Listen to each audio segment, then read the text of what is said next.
already about reasoning. Okay? So, if you can hear the word reasoning, class, unsa day na siya? Or kung atong bisayon ang reasoning, unsa day na siya, class? Anyone?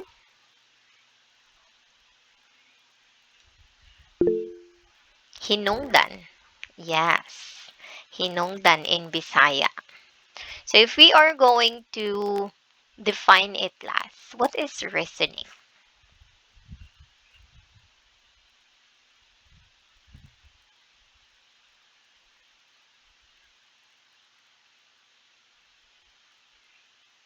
Cause?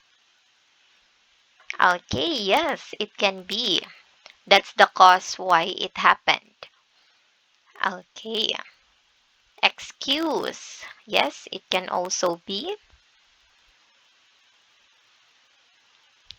Unsa pa jud, class? Explanation. Yes. Very good. So when we say reasoning, 'di ba? If arita ni Google, oh, we have analysis. When we say reasoning, it is the action of thinking about something in a logical, a sensible way, in which we are going to use it for us to draw some conclusions, or we can have an argument.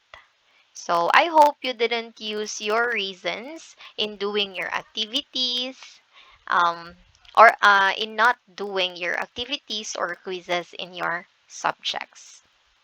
So here, class, we are going to talk about our if and then statement.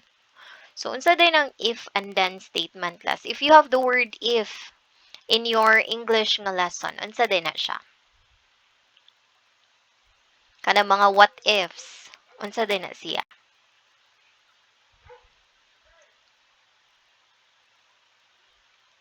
When we say if, guessing plots, possibilities.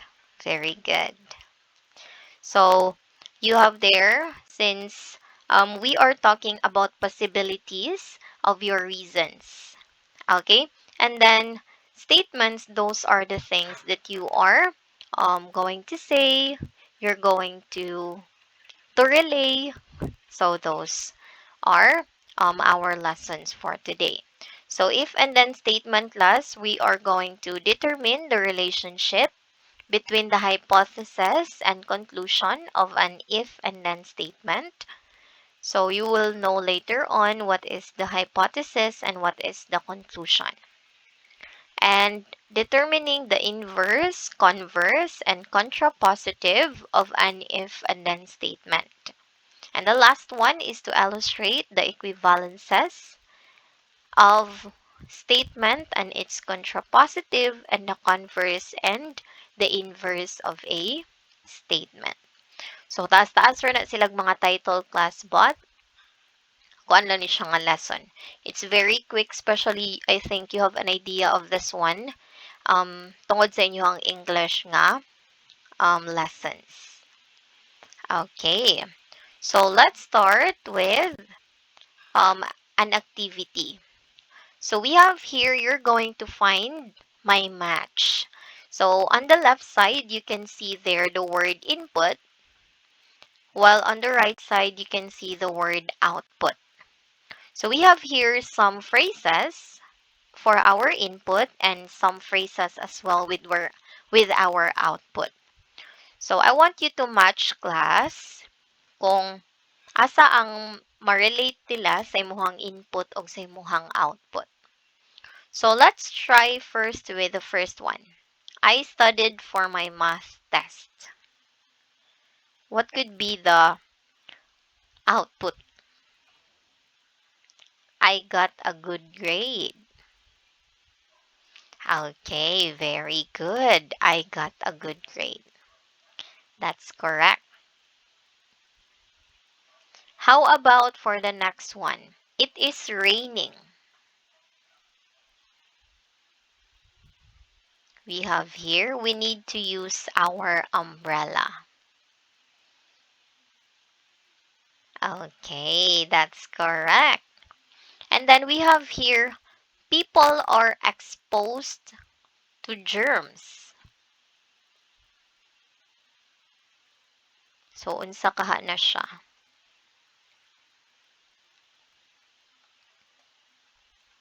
Okay, people get sick. That's correct. How about she told my secret?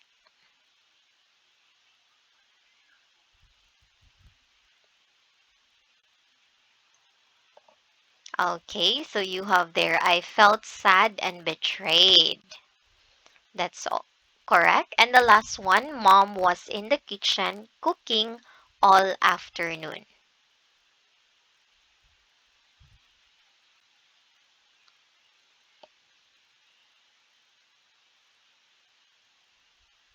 Okay, you have there, my family enjoyed delicious food for dinner.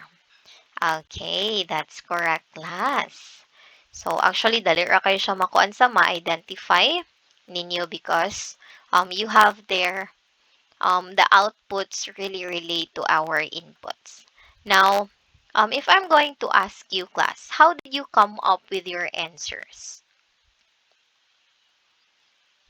How did you know nga if you will study math, you will get good grades? Okay, we have here, it's connected. We have common sense.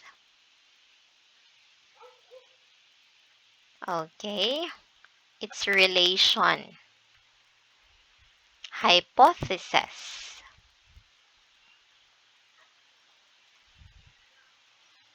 Okay, so all of your answers are correct. So if we are going to, it's like your brain wants to. Okay, it's like your brain wants to. Okay, because naana gani siya sa tuang instinct class na if you're going to study, then you will get a good grade. 'Di ba? Kung mag-rain, we need to use really an umbrella. So, if ma-expose ka sa germs, then you have high possibility that you will get sick. And then if someone told your secret, you will feel sad. You will feel betrayed. So, in which, as human as we are, we know these possibilities will happen of a certain statement. Okay, so that's great. So, nakuan ra no? Um, na-match ra gyud nato siya. So, if you are going to look at here, class, how do the phrases in the input and output differ? What do you think? How do the phrases in the input and output differ? We have here cause and effect. Okay, very good. So, you have there on the left side, you can see their causes, and then on the right side, we have there our effects. Okay, and now, class, we are going to introduce now our conditional statement or if and then statement. So all that you have in our activity class, we can change all of those things into our if and then statement or conditional statement. So when we say conditional statement or if and then statement, class, it is formed by joining the two statements we have there. We use the letters P and Q using words that is if and then. So your P, class, that's your F, and then your Q, that is then. So your P statement is called our hypothesis. Okay? And then your Q statement is the conclusion statement. Okay? That is your conclusion statement. So if P then Q, that is your conditional statement. If P then Q. So hypothesis class, that is your subject. It tells whether the statement is proven to be true or false. While conclusion, that is your predicate, is an evaluation of the underlying theory or data of the hypothesis. Okay, so we use that one in our conditional statement or if and then statement. So ang format ra gyud sa ato ang kuan class, sa ato ang conditional, that is if P or if the hypothesis then conclusion. Okay? Remember ha, gi-shorten ra siya P o Q.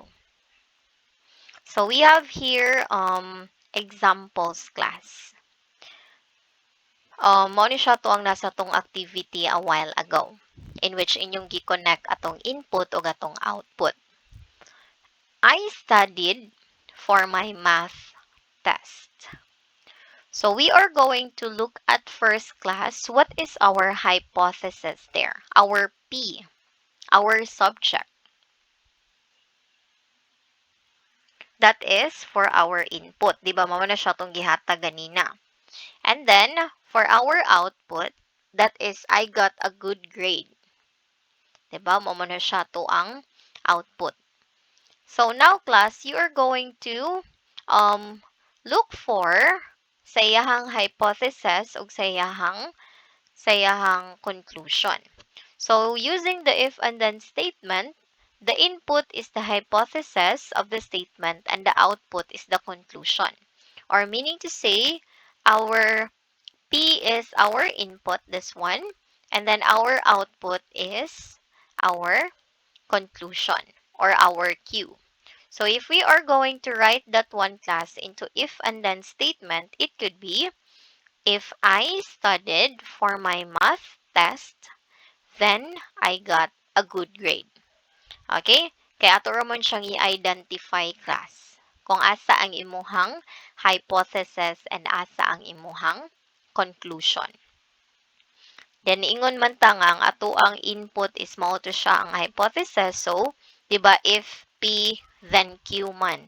So, if hypothesis, then Q, that is your conclusion. So, your conclusion there is, then I got a good grade. So, you're just going to follow the, um, the format. If P, then Q. Ayaw dito siya kalimti. That is for conditional statement or if and then statement. Questions for our example number 1 class. Okay, Nonra. Very good. Now we are going to have for our next example. Nagya po ni siya sa tong activity a while ago. Input, it is raining. And then output, we need to use our umbrella. So you have there, how are we going to write this one in our if and then statement?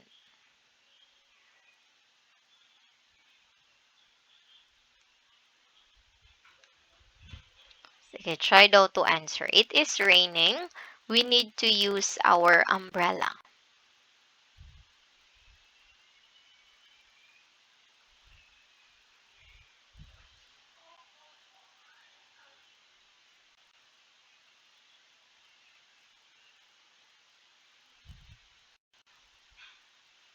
Anyone? Wala pa? Okay. So, di ba niingon man ta, ang forma ra sa tong if and then statement is if P, then Q. So, if P na to, ang P is hypothesis, so naman ta diri, the input is the hypothesis. So, this one is our P. And then for our Q, you have there, output is the conclusion. So, this one would be our output. We have an answer here. If it is raining, then we need to use our umbrella. Okay, actually that is correct. If it is raining, then we need to use our umbrella. Okay, Kaya ang atuang kuan P is ang input man, that is the hypothesis, and our output would be our conclusion. So that is for our example number 2. Questions, class? For example number 2. Okay, none. Now we have here, class, our truth table. So here, our truth table will let us know if our answers are correct in making our conditional statement. So, mo ni siya itong gitawad og truth table. So, you have there your P, your hypothesis, and then this is your Q. And then your if P, then Q. So, you have there if imuhang hypothesis, class, is true, and then ang imuhang conclusion is true, then ang iyang if and then statement is also true. While kung ang imuhang hypothesis, class, is true, and then your conclusion is false, then your if and then statement would be false. And then if you have there your hypothesis is false, but your conclusion is true, then your if and then statement would be true as well. But if you have there both of your P and Q, or hypothesis, and your conclusion is false, then your if and then statement is true. So, sir, ang nakalahi nila nga false, class, which is imuhang conclusion kay false, but ang imuhang hypothesis is true. Okay? So, let us know nganong unsay use sa ato ang if and then statement, teacher, or kaning sa atong truth table. So, you have their, class, for example. Diba, this was our answer in the example number 1. If I studied for my math test, then I got a good grade. So, if we're going to look at that, class, the hypothesis of a conditional statement is the phrase immediately following the word if. The conclusion of a conditional statement is immediately followed with the word then. So, diba, this one is our input man, and this is our hypothesis. Na-follow siya sa word nga if. And then, sa tong then, ihang gifollowan is our conclusion. And if you can see there, your hypothesis is I studied for my math test, which is your input. And then your conclusion is I got a good grade. So, when the hypothesis is true, class, the conclusion is also true. Because when you study, you will get a good grade. Therefore, the truth value of the conditional statement is true. Diba, if we're going to apply that one in our real life, if you're going to really study for, not just for your math test, but also for your other subjects, then you will really get a good grade. Sakto ba or dili? Sa inyong giingon ganina nga common sense, you have their connections. Sakto ba nga if mag-study ka, is makakuha ka good grades? Okay, yes. So, meaning to say, in our truth table is, it can be justified in our if and then statement. So, kung true imuhang hypothesis o true imuhang conclusion, then true put imuhang if and then statement. Okay, very good. So, much easier jud siyang ma-learn if you can apply it in your real life. Which is, ma-apply man gid ninyo, especially that you are studying now. Okay, now let's go to our next example, class, using our truth table as well. So, you have there, if it is raining, then we need to use umbrella. So, you have there, the hypothesis is, it is raining. Diba, kay followed man siya with the word if. And then for our conclusion, we have here, we need to use umbrella, our umbrella. So in the given statement class, the hypothesis is true. And the conclusion is true because when it is raining, we really need to use our umbrella. Therefore, the truth value of the conditional statement is true. So this one. Ano siya tong truth value class. So you need to analyze your statement or your hypothesis and your conclusion if they really matches. Okay? So kani siya class, we're not going to apply only for real life problems. Sometimes we're going to use numbers. We're going to use some of your learnings when you were in elementary, like polygons, like that. Okay? So, this one is, mas dali na to siya masabtan because it is a real life scenario. Okay, questions for this class in our example number 2. Use in order for us to get the truth table.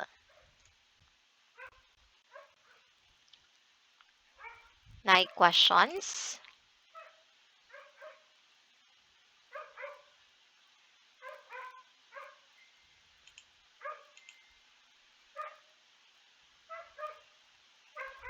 Wala ra? Okay. So, that is for our conditional statement or if and then statement. So now, class, we are going to jump off with our inverse, converse, and contrapositive of a conditional statement. So kato kanong mga conditional statement nga atong gibuhat a while ago, katong if and then, or if P then Q, we are going to change that one into inverse, into converse, and contrapositive. So teacher, what is inverse? Oh, kamo class. What is inverse di? When you can hear the word inverse, unsa na siya class? Bali. Very good. 'Di ba ang inverse is bali. So you have there um if the if and then statement in terms of P and Q can be converted into inverse, contrapositive, and converse. So the table below summarizes the converted statements in terms of P and Q. So, di ba, mauna siya ang atuang converse. Katong if P, then Q. If hypothesis, then conclusion. So, ningon man ta ganina nga ang inverse kay bali. So, ato pong balihon ang imuhang statement. So, if we're going to bali that one or to inverse that one, we're just going to negate. So, when we say negate class, that is, i-negative nimo ang imuhang sentence. So that, mao na siya imong makita nga bali niya. So, you have there, if not P, then not Q. So, as you can see from if P, nemo siyang if not P. Then Q, then not Q. Kung kasa, you can use this table below in order for you to quickly change your conditional statement. Okay? So, you have there converse. Ang converse class is you're going to interchange only your conclusion and hypothesis. Or exchange ra nimo ang iyahang P o Q. So, if sa ato ang conditional statement class kay if P then Q, remember conditional statement is the base statement. Okay? So, you have there, balihon ra nimo ang P o Q niya. So, what will happen is, if conclusion, then hypothesis. If Q, then P.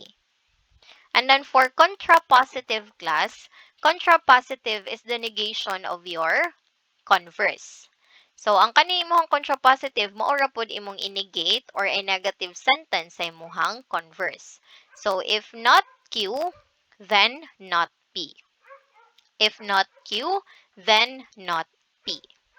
Okay, balihon ra pod nimo ang iyahang converse. So, this will help you, class, in changing your conditional statement into inverse, into converse, and contrapositive. So, you can take note of this table. Okay? This table will really help you. Okay. Now, let's have some examples, class.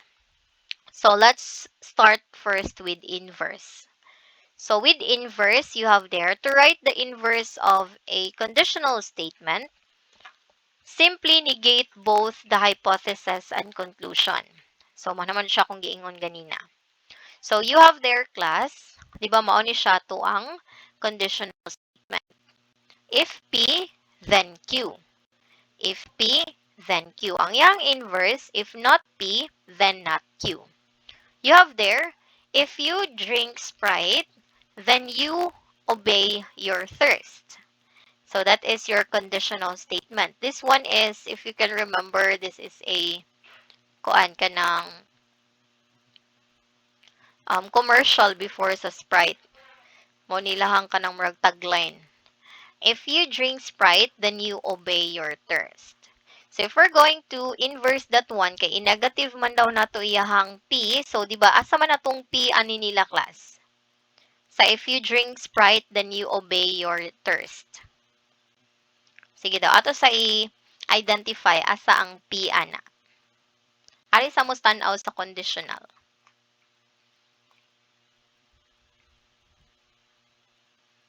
Asa ang P ana, class? Okay, you drink Sprite. Very good. You drink Sprite. Araman o if P, di ba? Ang if P, ang hypothesis niya is tapad sa word nga if. So that is you drink Sprite. And then for our Q, which is conclusion, that is you obey your thirst. Very good, this one. You obey your thirst, that is your conclusion.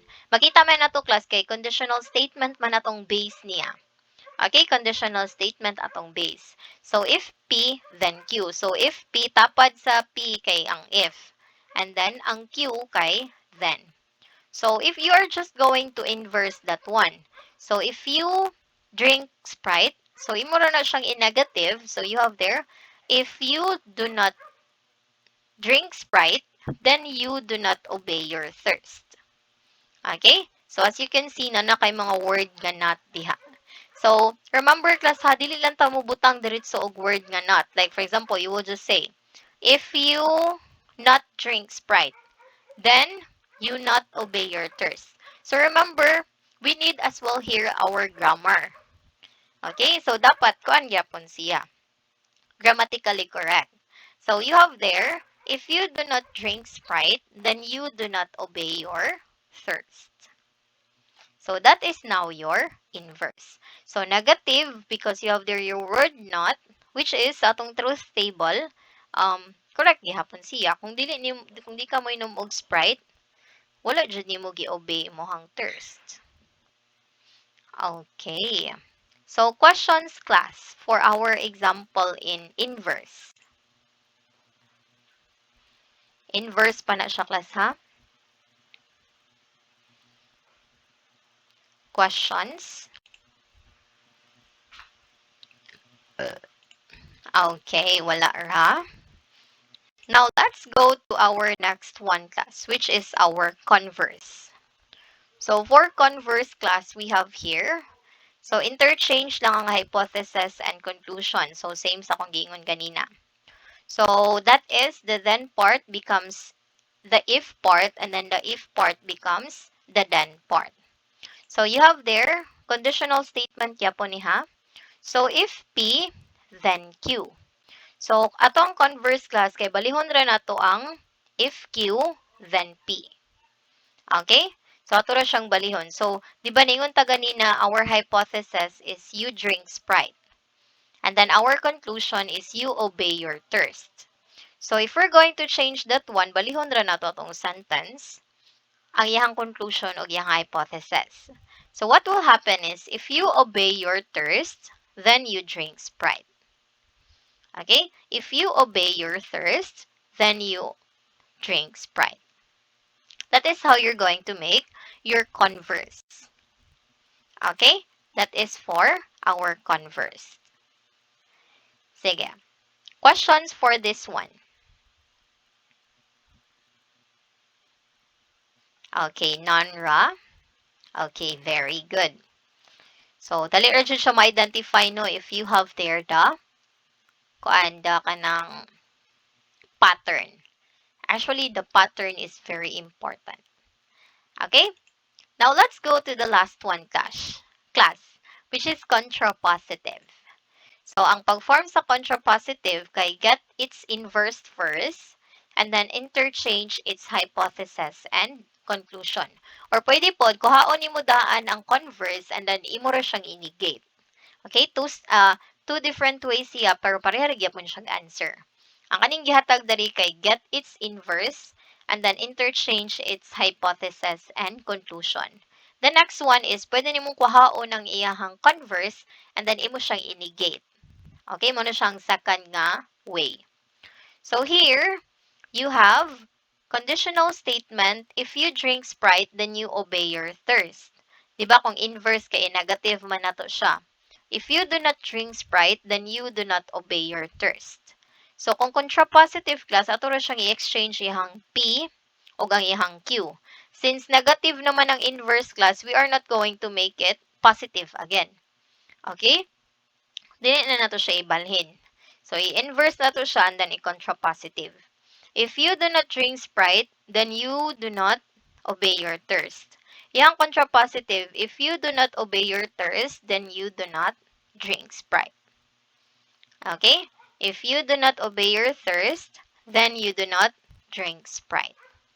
That is now for our contrapositive. Okay, questions class for this example. Okay, wala ra. Very good. Now, I have here another example class. You're going to transform the conditional statement into its inverse, converse, and contrapositive. If it is raining, then the field is wet. Kung ano ni siya, this is already conditional statement. So, let's try to have this one class. I-change na to first into inverse. And I want to see your answers in the chat. Sige. If it is not raining, then the field is not wet. Okay. So, na yung mga answer na. Okay. Actually, your answers are correct. Very good. So, you have there, if it is not raining, then the field is not wet. Which is correct. Anong mabasa man if wala nag-uwan? Pera na lang kung gikuan ka ng gilimpyuhan. 'Di ba? Then, that's the time mabasa gyud ang field. Okay. Very good. Now, how about for our converse class? If it is converse. If the field is wet, then it is raining. Okay. And that is correct. Again, very good. Okay, good job. If the field is wet, then it's raining. Balihon raman nato siya. If Q, then P. How about for our contrapositive?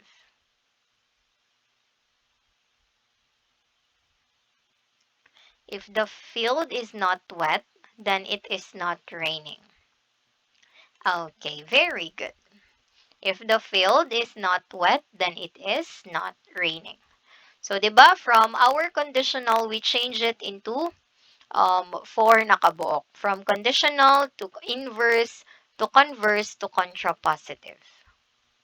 Okay, questions class for our if and then statement into the different forms niya class. Inverse, converse, and contrapositive.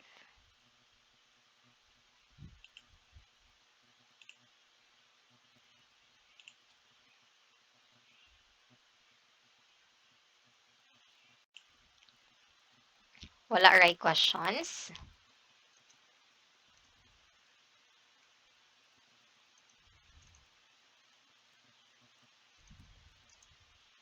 Okay, wala ra. Now, I will send another example class sa chat. you have there, wala na siya sa PPT class ha. You have there, an even number is divisible by 2. Okay, an even number is divisible by 2. So I want you to make it first into a conditional statement. So asa man atong hypothesis ana class. And then asa ang atoang conclusion.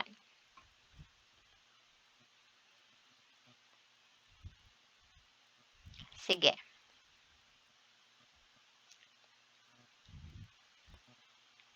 Let's try to kuan daw. Okay, nanay answer si Shian. If a number is even, then it is divisible by 2. And also Daniela. Okay, very good. Kaya diba, if you are just given statement class, you can just simply write it into conditional statement by putting if and then. So it means to say our hypothesis here is an even number and then your conclusion is divisible by 2.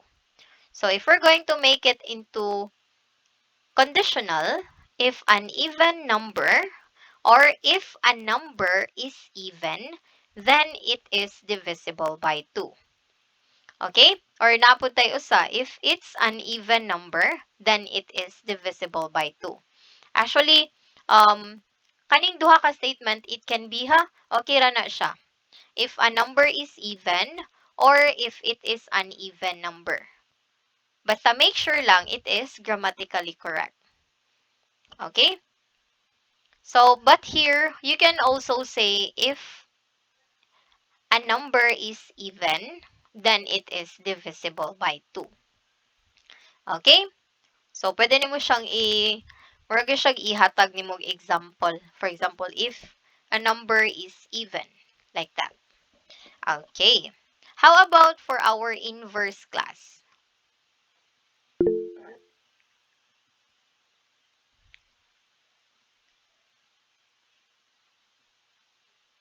Okay, you have there, if a number is not even, then it is not divisible by 2. If it's not an even number, then it's not divisible by 2. Yes, it's if it is also can be. Okay? Ang duha ka answers are correct. Okay. So very good. Okay? Now, that's correct. How about for its inverse class? No, converse, sorry. If it's divisible by 2, then it is an even number. Very good. If it's not divisible by 2, then it is, kung ano na siya, contrapositive. Okay. Sige. For the converse, you have there, if it's divisible by 2, then it's even number. Okay, very good. And for the last one, we have contrapositive.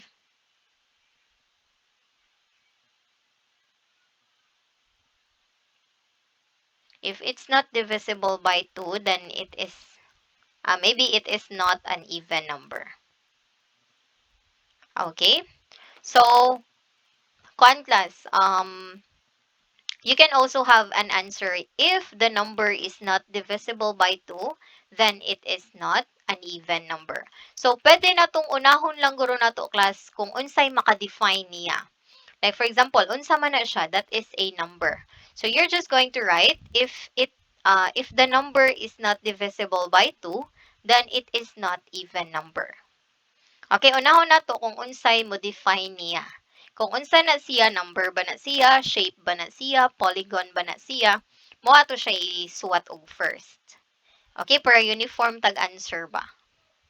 Okay, so if the number is not divisible by 2, then it is not an even number.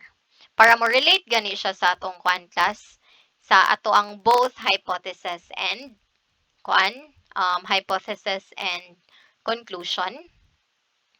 Okay? So, Like for example, kuan mo gud siya kanang more siya dili siya parallel ba? Like if it is not divisible by 2, then it is not an even number. Okay? Or maybe kuan pa ni siya.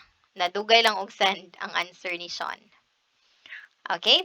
So I will let you see class ha kung unsa iyang forma. Actually, another PPT na ni nako siya. Just giuse nako siya last year. Here. So this one. So ano siya ba? So ato lang i-start og write kung unsay maka-define niya. Since this one is number man atong gistoryaan, so you have there if the number is even, then it is divisible by 2. Okay, if the number is divisible by 2, then it is not an even number. If the number is not even, then it is not divisible by 2. If the number is not divisible by 2, then it is not an even number.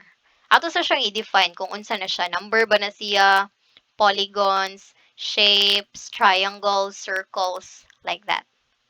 Okay? So that your hypothesis and your conclusion can relate to each other. Diba, we're talking about number. So, number man sad niyang 2. Talking about if the number is divisible, then it is a number. Okay? So, let us see another example class. Grade 8 students are responsible. So, let's try to have the conditional statement ani class. Grade 8 students are responsible. So, unsa man atong gistoryaan dere, we're talking about students. 'Di ba? So, atong gi-define diri kay ang students. So, how are you going to change it into conditional? Sige daw. If they're grade 8 students, then they are responsible. Sige, unsa pa?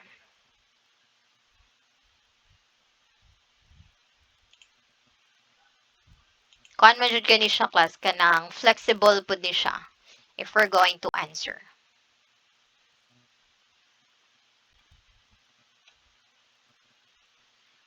If they are responsible, then they are grade 8 students. So same sa akong gingon ganina ha, ato sa siyang i-identify unsa man to siya. Para sa start sa imong answer is kuan siya. If they are on the 8th grade, then they are responsible. Okay, unsa pa dyan?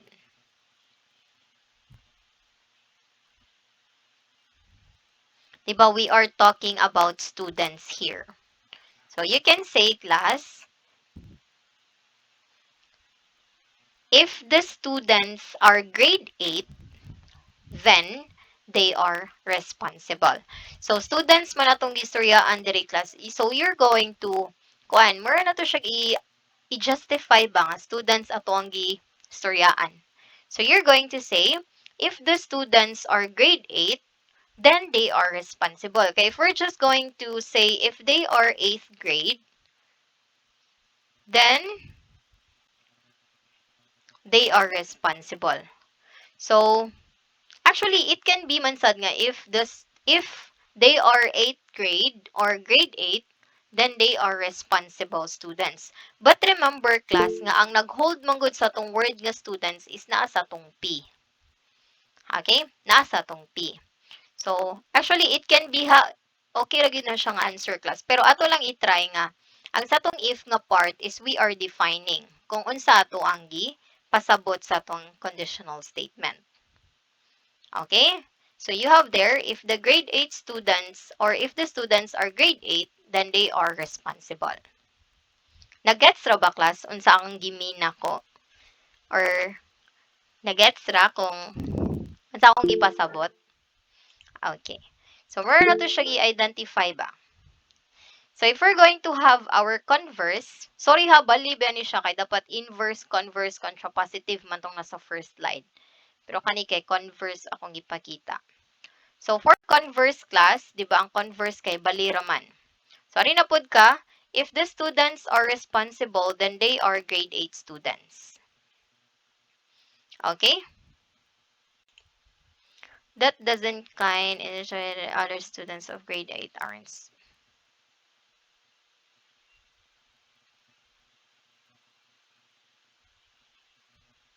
Actually, we are just talking about the statement raman. So, dili sa gingon nga sa different grades, they aren't responsible. Okay? Pero we are just justifying our statement. Okay? So, not really nga, sao na lang itong mga grade 7, grade 9, o grade 10. Diba? Kung dili sila responsible, maybe they have another nga kuan nga mabuhatan po natog laing statement. 'Di ba? Okay. Pero ato ra ning gi-justify kung ang students ba gyud kay responsible or ang grade 8 students kay responsible. Okay, so you have there for Converse, if the student are responsible, then they are grade 8 students. So let's try lang gyud class to make our sentence parallel. Okay? Di ba na, maguro may parallelism sa inyong English. So, kana lang po na itong buhaton. And then for our inverse, if the students are not grade 8, then they are not responsible. May sigingon ni Kuan ganina. Shiyan. And the last one we have here, if the students are not grade 8, then they are not grade 8 then they are not grade 8 students. Okay, so question so far, class. Wala ra? Actually, napamugro niyo siya example before. Wala na.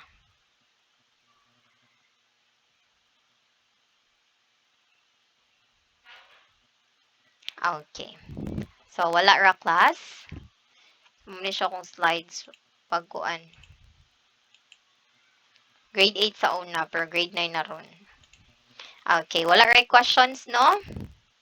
So, don't forget our conditional statement, and then we change it into its different forms. The inverse, converse, and then the contrapositive. So, remember lang yun ha, take note of what I told you a while ago. Ato sa siyang i-define kung unsa na siya. So that, dili pod magkayagaw ang atong answers ba. Okay. Questions, clarifications, violent reactions.